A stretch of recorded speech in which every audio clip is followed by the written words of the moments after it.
kuna matukio mengine ya ubakaji ambayo yamejitokeza katika tarehe na maeneo tofauti ambayo pia tungependa kuyatolea taarifa.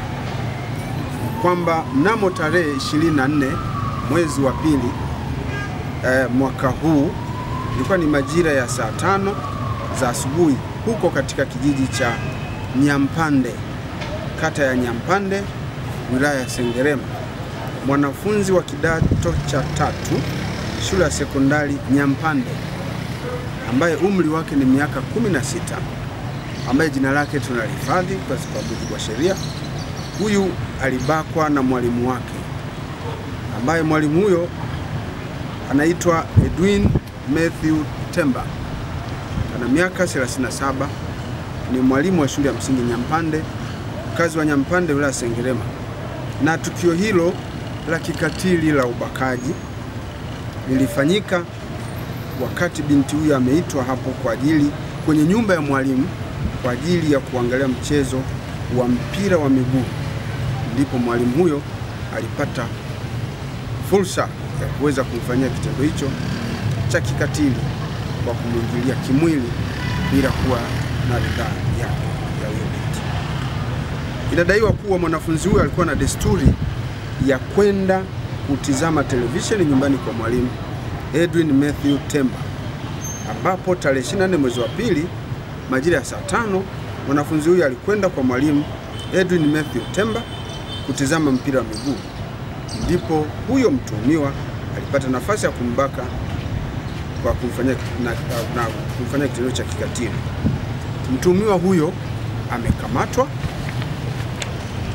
na uchunguzi dhidi juu ya tuhuma hizo zinazomkabili unaendelea kufanywa na jeshi la polisi, ambapo uchunguzi ukikamilika, jalada hilo litatumwa kwa mkuu wa mashtaka wa mkoa ili naye aweze kusoma na kutupatia maelekezo.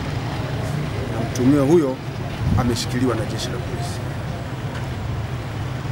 Ndugu waandishi wa habari, tukio lingine ni kwamba tunawashikilia watu wawili, ambao kati ya watu wawili kuna mwalimu wa shule ya msingi ambaye anaitwa Daudi Ocheng. Huyu ana miaka 37, na mwingine anaitwa Adon Sospita, ana umri wa miaka 53, ni wakazi wa Ibisabageni, wilaya ya Sengerema, mkoa wa Mwanza. Hawa pia wanashikiliwa kwa tuhuma za kumbaka mtoto wa miaka 10 na mwanafunzi wa shule ya msingi Bukala. Na kitendo hicho cha ubakaji kilifanyika kwa nyakati tofauti.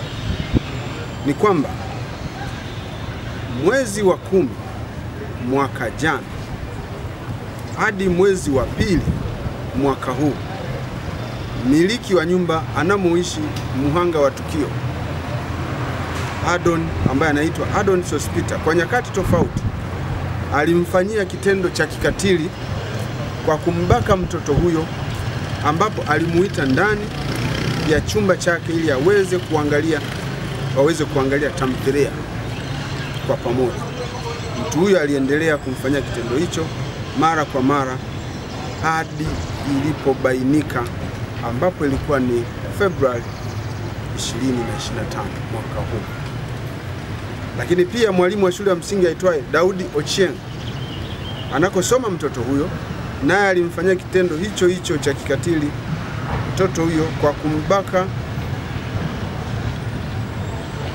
ambapo mwezi Februari mwaka 2025 alimuita mwanafunzi huyo nyumbani kwake ili aweze kumfundisha masomo ya ziada, lakini ikawa kinyume chake. Baada ya kuwa ameingiwa tamaa ya kimwili, aliamua kumwingilia binti huyo. Mnamo tarehe 26 mwezi wa pili mwaka huu majira ya saa 5, mama mzazi aligundua afya ya mtoto wake kuwa inadhoofika, ndipo aliamua kumpeleka hospitalini kwa uchunguzi zaidi. Baada ya uchunguzi kwa mtoto huyo, ilibainika kuwa ana michubuko sehemu za siri, ndipo mzazi wake aliamua kutoa taarifa kituo cha polisi, ambapo Uchunguzi ulianza mara moja kwa kuwatafuta watuhumiwa wa tukio hilo na kuwatia mbaroni, ambapo siku hiyo ya tarehe 26 mwezi wa pili jeshi la polisi tulifanikiwa kuwakamata watuhumiwa wa matukio hayo, na kwa sasa wameshikiliwa na jeshi la polisi huku wakiendelea kuhojiwa. Pia katika tukio hili la kikatili,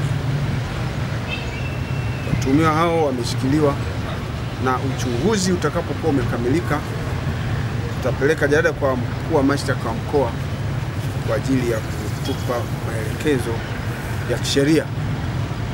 Jeshi la polisi bado tunawakumbusha wananchi ambao wana dhamana ya kulinda watoto hao, hususan walimu na watu wengine wasioishiwa tamaa za kimwili za kutamani watoto wa shule, watambue kwamba sheria bado inakataza, iko pale pale. Wale wanaojihusisha na vitendo vya kutembea na watoto wa shule watambue kabisa kwamba sheria inakataza. Lakini kwa ujumla, matukio ya ubakaji, sheria iko pale pale. Wakijihusisha na ubakaji, jeshi la polisi halitasita kuwachukulia hatua kwa kuwafikisha katika vyombo vya kisheria.